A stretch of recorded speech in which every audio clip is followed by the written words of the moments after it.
ಓಂ ಶಾಂತಿ. ಇಂದಿನ ದಿನಾಂಕ 28/1/2021. ಮಧುರ ಮಕ್ಕಳೇ, ಎಂದು ಮಿಥ್ಯ ಅಹಂಕಾರದಲ್ಲಿ ಬರಬೇಡಿ. ಈ ರಥಕ್ಕೂ ಬ್ರಹ್ಮ ಪೂರ್ಣ ಗೌರವ ಕೊಡಿ.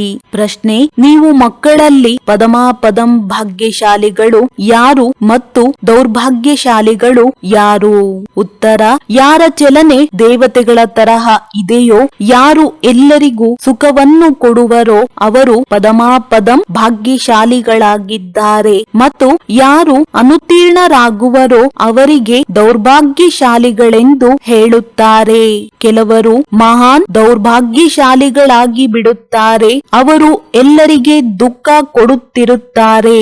ಸುಖ ಕೊಡುವುದು ಅವರಿಗೆ ಗೊತ್ತೇ ಇಲ್ಲ. ತಂದೆಯು ತಿಳಿಸುತ್ತಾರೆ, ಮಕ್ಕಳೇ, ತಮ್ಮನ್ನು ಚೆನ್ನಾಗಿ ಸಂಭಾಲನೆ ಮಾಡಿಕೊಳ್ಳಿ. ಎಲ್ಲರಿಗೂ ಸುಖ ಕೊಡಿ, ಯೋಗ್ಯರಾಗಿ. ಓಂ ಶಾಂತಿ. ಆತ್ಮಿಕ ತಂದೆಯು ಆತ್ಮಿಕ ಮಕ್ಕಳಿಗೆ ತಿಳಿಸುತ್ತಾರೆ, ನೀವು ಈ ಪಾಠಶಾಲೆಯಲ್ಲಿ ಕುಳಿತು ಶ್ರೇಷ್ಠ ಪದವಿಯನ್ನು ಪಡೆಯುತ್ತೀರಿ. ಆಂತರ್ಯದಲ್ಲಿ ತಿಳಿದುಕೊಳ್ಳುತ್ತೀರಿ, ನಾವು ಬಹಳ ಶ್ರೇಷ್ಠಾತಿ ಶ್ರೇಷ್ಠ ಸ್ವರ್ಗದ ಪದವಿಯನ್ನು ಪಡೆಯುತ್ತೇವೆ. ಇಂತಹ ಮಕ್ಕಳಿಗಂತೂ ಬಹಳ ಖುಷಿ ಇರಬೇಕು. ಒಂದು ವೇಳೆ ಎಲ್ಲರಿಗೆ ನಿಶ್ಚಯವಿದ್ದರೆ ಎಲ್ಲರೂ ಒಂದೇ ರೀತಿ ಆಗಲು ಸಾಧ್ಯವಿಲ್ಲ. ಮೊದಲಿನಿಂದ ಕೊನೆಯ ನಂಬರಿನವರೆಗೆ ಇದ್ದೇ ಇರುತ್ತಾರೆ. ಪತ್ರಿಕೆಗಳಲ್ಲಿಯೂ ಮೊದಲಿನಿಂದ ಕೊನೆಯ ನಂಬರಿನವರೆಗೆ ಸಂಖ್ಯೆಗಳಿರುತ್ತವೆ. ಕೆಲವರು ಅನುತ್ತೀರ್ಣರಾಗುತ್ತಾರೆ, ಕೆಲವರು ಉತ್ತೀರ್ಣರಾಗುತ್ತಾರೆ ಅಂದಾಗ ಪ್ರತಿಯೊಬ್ಬರೂ ತಮ್ಮ ಹೃದಯದೊಂದಿಗೆ ಕೇಳಿಕೊಳ್ಳಿ, ತಂದೆಯು ನಮ್ಮನ್ನು ಇಷ್ಟು ಶ್ರೇಷ್ಠರನ್ನಾಗಿ ಮಾಡುತ್ತಾರೆ ಅಂದಾಗ ನಾನು ಎಲ್ಲಿಯವರೆಗೆ ಯೋಗ್ಯನಾಗಿದ್ದೇನೆ? ಅನ್ಯರಿಗಿಂತ ಚೆನ್ನಾಗಿದ್ದೇನೆಯೇ ಅಥವಾ ಕಡಿಮೆ ಇದ್ದೇನೆಯೇ? ಇದು ವಿದ್ಯೆಯಲ್ಲವೇ? ಇದು ಸಹ ಕಾಣುತ್ತದೆ. ಯಾರು ಯಾವುದೇ ಸಬ್ಜೆಕ್ಟ್ನಲ್ಲಿ ನಿರ್ಬಲರಾಗಿದ್ದರೆ ಅವರು ಕೆಳಗೆ ಹೊರಟು ಹೋಗುತ್ತಾರೆ. ಬಲೆ ಮಾನಿಟರ್ ಆಗಿರಬಹುದು, ಆದರೆ ಯಾವುದೇ ಸಬ್ಜೆಕ್ಟ್ನಲ್ಲಿ ಕಡಿಮೆ ಇದ್ದರೆ ಅವರು ಕೆಳಗಿಳಿಯುವರು. ಕೆಲವರೇ ವಿರಳ ಸ್ಕಾಲರ್ಶಿಪ್ ತೆಗೆದುಕೊಳ್ಳುತ್ತಾರೆ. ಇದು ಸಹ ಶಾಲೆಯಾಗಿದೆ. ನೀವು ತಿಳಿದುಕೊಂಡಿದ್ದೀರಿ, ನಾವೆಲ್ಲರೂ ಓದುತ್ತಿದ್ದೇವೆ. ಇದರಲ್ಲಿ ಮೊಟ್ಟ ಮೊದಲನೆಯ ಮಾತು ಪವಿತ್ರತೆಯಾಗಿದೆ. ಪವಿತ್ರರಾಗುವುದಕ್ಕಾಗಿಯೇ ತಂದೆಯನ್ನು ಕರೆದಿರಲ್ಲವೇ? ಒಂದು ವೇಳೆ ವಿಕಾರಿ ದೃಷ್ಟಿಯು ಕೆಲಸ ಮಾಡುತ್ತಿದ್ದರೆ ನಿಮಗೂ ಅದು ಪಶ್ಚಾತ್ತಾಪವಾಗುತ್ತದೆ. ಬಾಬಾ, ನಾವು ಈ ಸಬ್ಜೆಕ್ಟ್ನಲ್ಲಿ ನಿರ್ಬಲರಾಗಿದ್ದೇವೆ ಎಂದು ತಂದೆಗೆ ಬರೆಯುತ್ತಾರೆ. ನಾನು ಇಂತಹ ಸಬ್ಜೆಕ್ಟ್ನಲ್ಲಿ ಬಹಳ ನಿರ್ಬಲನಾಗಿದ್ದೇನೆ ಎಂದು ವಿದ್ಯಾರ್ಥಿಯ ಬುದ್ಧಿಯಲ್ಲಿರುತ್ತದೆ. ನಾನು ಅನುತ್ತೀರ್ಣನಾಗುತ್ತೇನೆಂದು ಕೆಲವರಿಗೆ ತಾನಾಗಿಯೇ ಅರ್ಥವಾಗುತ್ತದೆ. ಇದರಲ್ಲಿ ಮೊದಲನೆಯ ಸಬ್ಜೆಕ್ಟ್ ಪವಿತ್ರತೆಯಾಗಿದೆ. ಬಾಬಾ, ನಾವು ಸೋತು ಹೋದೆವು ಎಂದು ಅನೇಕರು ಹೇಳುತ್ತಾರೆ ಅಂದಾಗ ಅಂತವರಿಗೆ ಏನು ಹೇಳುವುದು? ನಾನಿನ್ನು ಏರಲು ಸಾಧ್ಯವಿಲ್ಲವೆಂದು ಅವರಿಗೆ ಸಂಕಲ್ಪ ಬರುತ್ತದೆಯಲ್ಲವೇ? ನೀವು ಪವಿತ್ರ ಪ್ರಪಂಚವನ್ನು ಸ್ಥಾಪನೆ ಮಾಡುತ್ತೀರಿ. ನಿಮ್ಮ ಗುರಿ ಧ್ಯೇಯವೇ ಇದಾಗಿದೆ. ತಂದೆಯು ತಿಳಿಸುತ್ತಾರೆ, ಮಕ್ಕಳೇ, ನನ್ನೊಬ್ಬನನ್ನೇ ನೆನಪು ಮಾಡಿ ಮತ್ತು ಪವಿತ್ರರಾಗಿ. ಆಗ ಈ ಲಕ್ಷ್ಮೀ ನಾರಾಯಣರ ಮನೆತನದಲ್ಲಿ ಹೋಗುವಿರಿ. ಇವರು ಇಷ್ಟು ಶ್ರೇಷ್ಠ ಪದವಿಯನ್ನು ಪಡೆಯುವರೇ ಅಥವಾ ಇಲ್ಲವೇ ಎಂಬುದನ್ನು ಶಿಕ್ಷಕರು ತಿಳಿದುಕೊಂಡಿರುತ್ತಾರೆ. ಇವರಂತೂ ಪರಮ ಶಿಕ್ಷಕನಾಗಿದ್ದಾರೆ.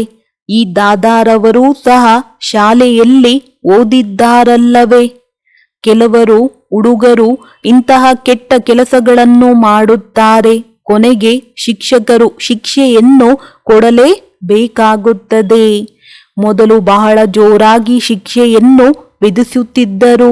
ಈಗ ಶಿಕ್ಷೆಯನ್ನು ಕಡಿಮೆ ಮಾಡಿರುವ ಕಾರಣ ವಿದ್ಯಾರ್ಥಿಗಳು ಇನ್ನೂ ಹೆಚ್ಚು ಕೆಟ್ಟು ಹೋಗುತ್ತಾರೆ. ಇತ್ತೀಚೆಗೆ ವಿದ್ಯಾರ್ಥಿಗಳು ಎಷ್ಟೊಂದು ಹೆಚ್ಚು ಕಡಿಮೆಗಳನ್ನು ಮಾಡುತ್ತಾರೆ. ವಿದ್ಯಾರ್ಥಿಗಳಿಗೆ ಬಿಸಿ ರಕ್ತವೆಂದು ಹೇಳುತ್ತಾರಲ್ಲವೇ? ನೋಡಿ ಏನೇನು ಮಾಡುತ್ತಾರೆ. ಬೆಂಕಿಯನ್ನಿಡುತ್ತಾರೆ, ತಮ್ಮ ಯೌವನವನ್ನು ತೋರಿಸಿಕೊಳ್ಳುತ್ತಾರೆ. ಇದು ಅಸುರಿ ಪ್ರಪಂಚವಾಗಿದೆ. ಯುವಕರೇ ಬಹಳ ಕೆಟ್ಟಿರುತ್ತಾರೆ. ಅವರ ದೃಷ್ಟಿಯೇ ವಿಕಾರಿಯಾಗಿರುತ್ತದೆ. ನೋಡಲು ಬಹಳ ಚೆನ್ನಾಗಿ ಕಾಣುತ್ತಾರೆ. ಹೇಗೆ ಈಶ್ವರನ ಅಂತ್ಯವನ್ನು ಪಡೆಯಲು ಸಾಧ್ಯವಿಲ್ಲವೆಂದು ಹೇಳುತ್ತಾರಲ್ಲವೇ? ಹಾಗೆಯೇ ಇವರು ಯಾವ ಪ್ರಕಾರದ ಮನುಷ್ಯರೆಂಬುದನ್ನು ತಿಳಿಯುವುದೂ ಸಹ ಕಷ್ಟವಾಗುತ್ತದೆ. ಜ್ಞಾನದ ಬುದ್ಧಿಯಿಂದ ಇವರು ಹೇಗೆ ಓದುತ್ತಾರೆ, ಇವರ ನಡವಳಿಕೆ ಹೇಗಿದೆ ಎಂಬುದು ಅರ್ಥವಾಗುತ್ತದೆ.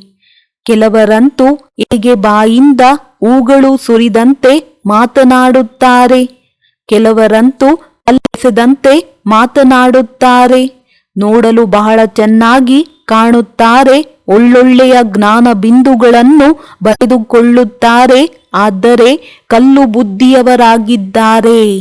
ಹೊರಗಿನ ಆಡಂಬರವಿದೆ, ಮಾಯೆಯು ಬಹಳ ಪ್ರಬಲವಾಗಿದೆ. ಆದ್ದರಿಂದ ಗಾಯನವಿದೆ. ಆಶ್ಚರ್ಯವೆನಿಸುವಂತೆ ಕೇಳುತ್ತಾರೆ. ತಮ್ಮನ್ನು ಶಿವತಂದೆಯ ಸಂತಾನನೆಂದು ಕರೆಸಿಕೊಳ್ಳುತ್ತಾರೆ. ಅನ್ಯರಿಗೂ ತಿಳಿಸುತ್ತಾರೆ. ಮತ್ತೆ ಓಡಿ ಹೋಗಿ ವಿರೋಧಿಗಳಾಗುತ್ತಾರೆ. ಬುದ್ಧಿವಂತರು ವಿರೋಧಿಗಳಾಗುವುದಿಲ್ಲ ಎಂದಲ್ಲ, ಒಳ್ಳೊಳ್ಳೆಯ ಬುದ್ಧಿವಂತರೂ ಸಹ ವಿರೋಧಿಗಳಾಗಿ ಬಿಡುತ್ತಾರೆ. ಆ ಸೇನೆಯಲ್ಲಿಯೂ ಇದೇ ರೀತಿ ಆಗುತ್ತದೆ. ವಿಮಾನ ಸಹಿತವಾಗಿಯೇ ಇನ್ನೊಂದು ದೇಶಕ್ಕೆ ಹೊರಟು ಹೋಗುತ್ತಾರೆ. ಇಲ್ಲಿಯೂ ಅದೇ ರೀತಿ ಆಗುತ್ತದೆ. ಸ್ಥಾಪನೆಯಲ್ಲಿ ಬಹಳ ಪರಿಶ್ರಮವಾಗುತ್ತಿದೆ. ಮಕ್ಕಳಿಗೂ ವಿದ್ಯಾಭ್ಯಾಸದಲ್ಲಿ ಪರಿಶ್ರಮ, ಶಿಕ್ಷಕರಿಗೂ ಓದಿಸುವುದರಲ್ಲಿ ಪರಿಶ್ರಮವಾಗುತ್ತದೆ. ಇವರು ಎಲ್ಲರಿಗೆ ತೊಂದರೆ ಕೊಡುತ್ತಾರೆ. ಓದುವುದಿಲ್ಲವೆಂಬುದನ್ನು ನೋಡಿದಾಗ ಶಾಲೆಗಳಲ್ಲಿ ಕಾವಲಿಡುತ್ತಾರೆ. ಇವರಂತೂ ತಂದೆಯಾಗಿದ್ದಾರೆ. ತಂದೆಯು ಏನೂ ಹೇಳುವುದಿಲ್ಲ. ತಂದೆಯ ಬಳಿ ಈ ಕಾನೂನು ಇಲ್ಲ. ಇಲ್ಲಂತೂ ಬಹಳ ಶಾಂತವಾಗಿರಬೇಕಾಗುತ್ತದೆ. ತಂದೆಯು ಸುಖದಾತ, ಪ್ರೀತಿಯ ಸಾಗರನಾಗಿದ್ದಾರೆ ಅಂದ ಮೇಲೆ ಮಕ್ಕಳ ಚಲನೆಯೂ ಸಹ ದೇವತೆಗಳ ತರಹ ಇರಬೇಕಲ್ಲವೇ? ನೀವು ಮಕ್ಕಳಿಗೆ ತಂದೆಯು ಸದಾ ಹೇಳುತ್ತಾರೆ, ನೀವು ಪದಮಾಪದಂ ಭಾಗ್ಯಶಾಲಿಗಳಾಗಿದ್ದೀರಿ. ಆದರೆ ಕೆಲವರು ಪದಮಾಪದಂ ದೌರ್ಭಾಗ್ಯಶಾಲಿಗಳು ಆಗುತ್ತಾರೆ.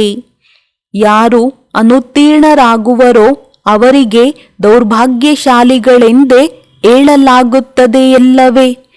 ತಂದೆಗೆ ಗೊತ್ತಿದೆ, ಕೊನೆಯವರೆಗೆ ಇದೆಲ್ಲವೂ ಆಗುತ್ತಲೇ ಇರುತ್ತದೆ.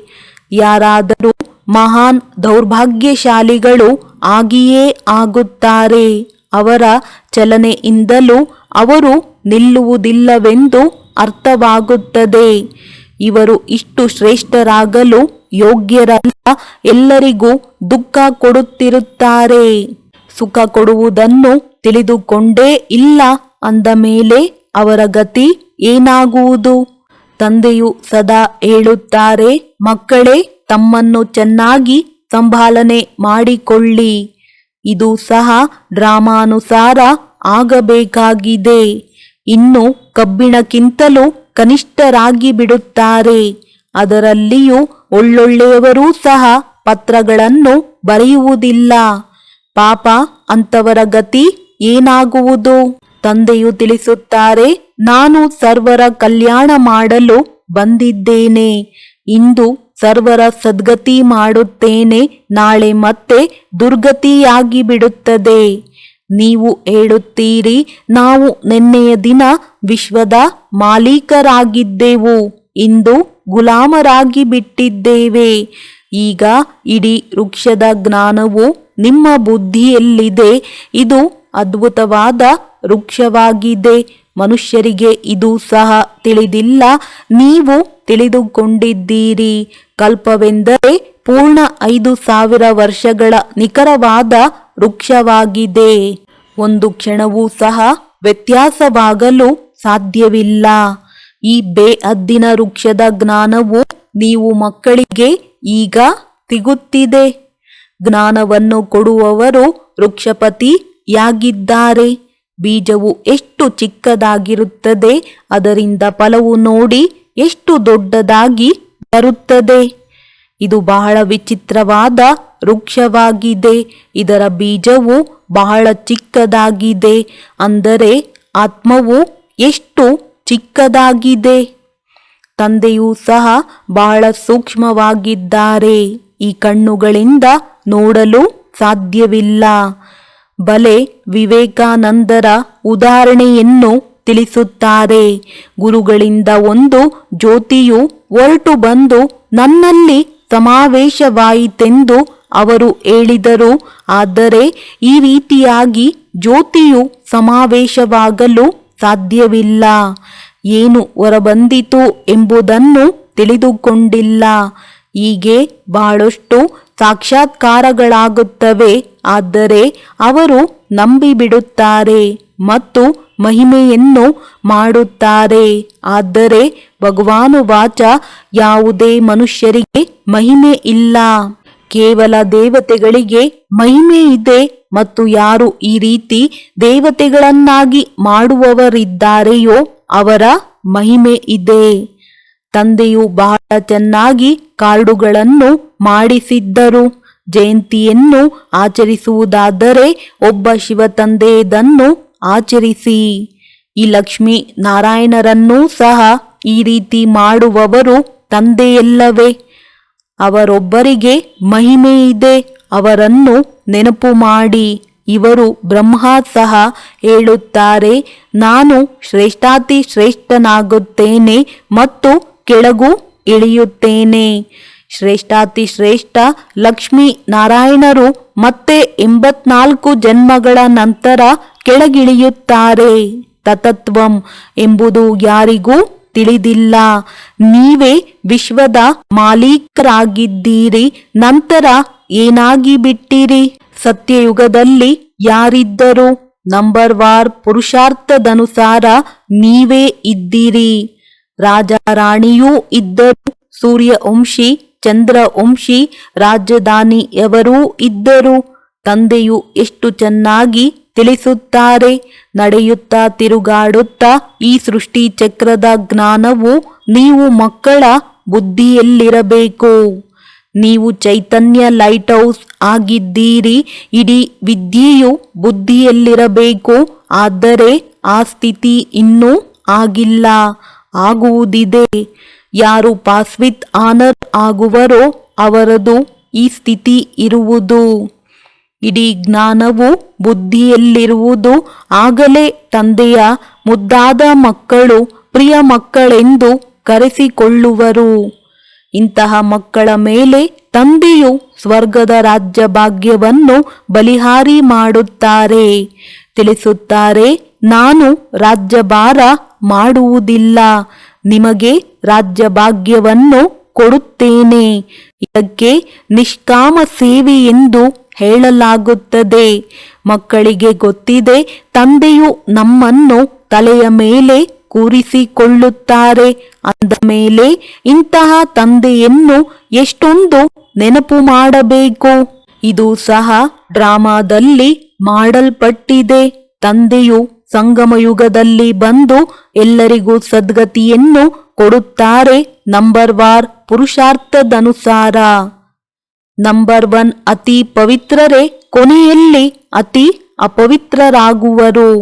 ನೆನಪು ಪ್ರೀತಿಯಂತೂ ತಂದೆಯು ಎಲ್ಲರಿಗೂ ಕೊಡುತ್ತಾರೆ.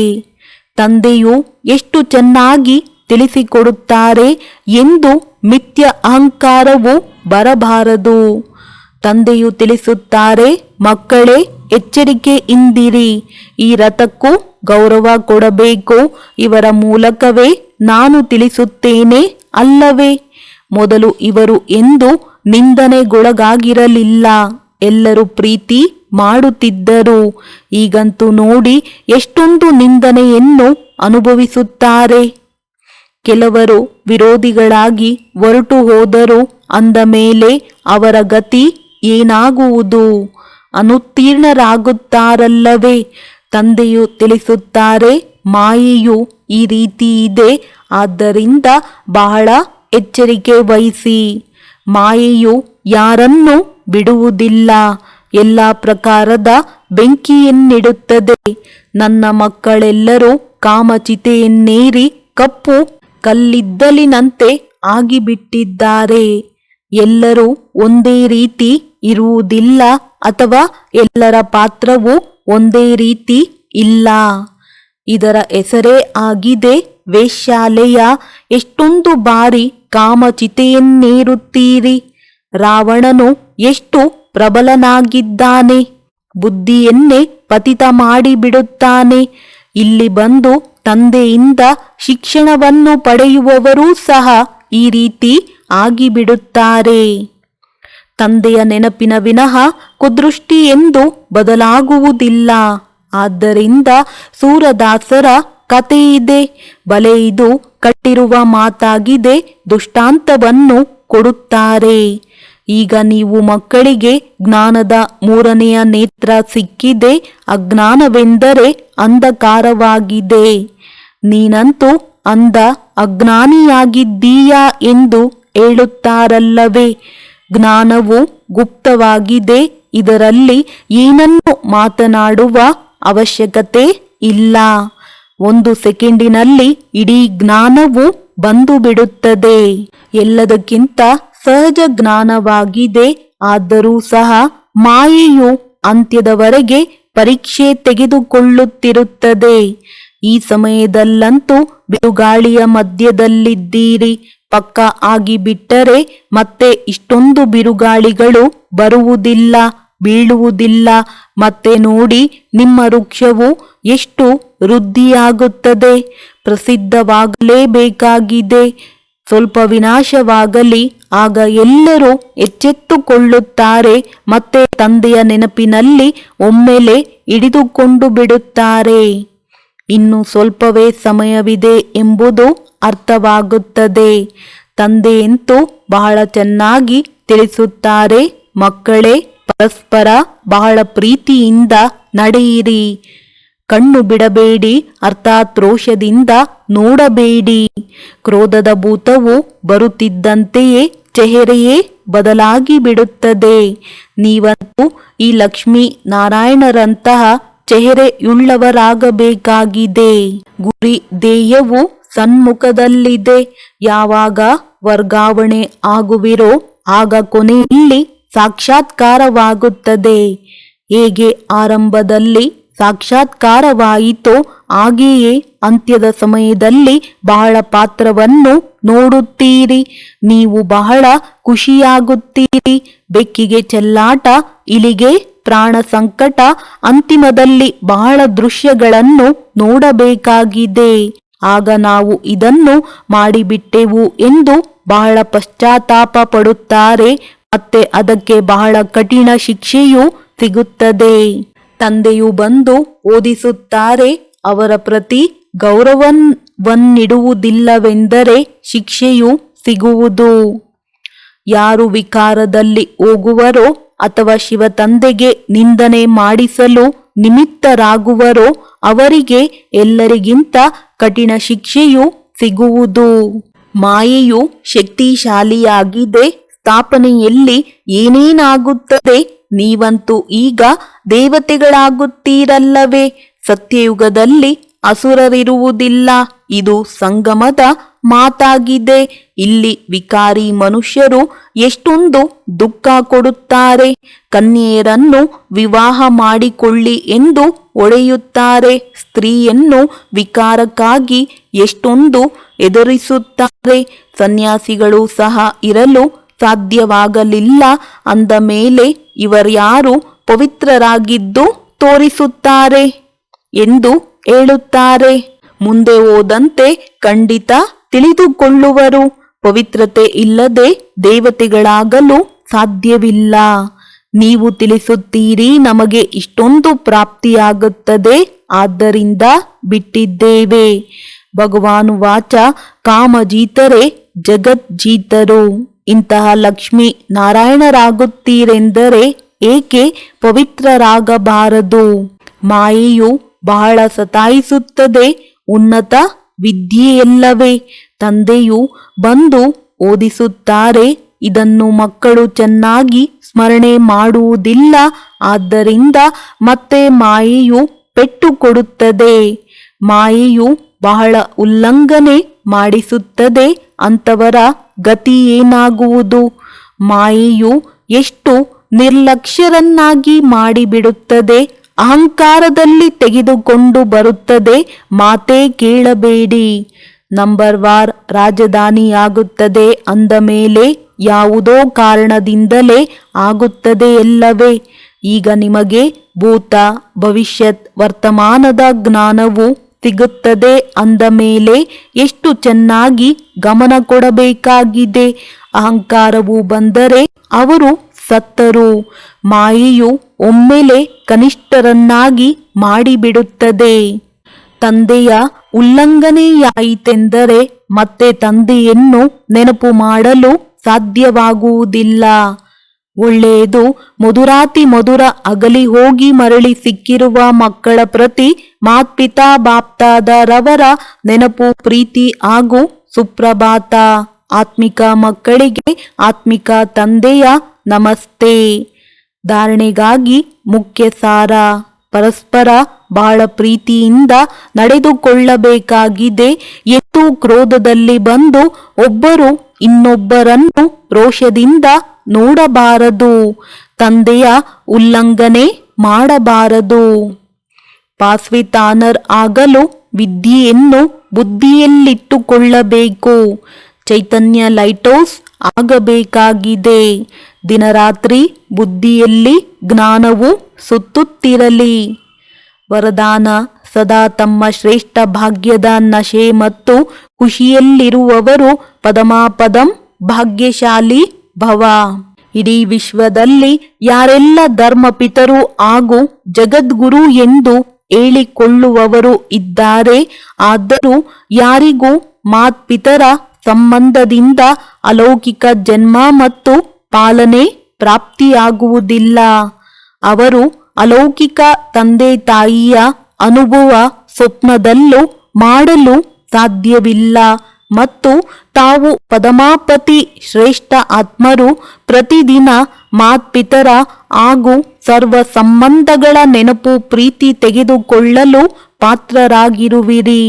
ಸ್ವಯಂ ಸರ್ವಶಕ್ತಿವಂತ ತಂದೆ ನೀವು ಮಕ್ಕಳ ಸೇವಕರಾಗಿ ಪ್ರತಿ ಹೆಜ್ಜೆಯಲ್ಲಿ ಜೊತೆ ನಿಭಾಯಿಸುತ್ತಾರೆ. ಆದ್ದರಿಂದ ಇದೇ ಶ್ರೇಷ್ಠ ಭಾಗ್ಯದ ನಶೆ ಮತ್ತು ಖುಷಿಯಲ್ಲಿರಿ.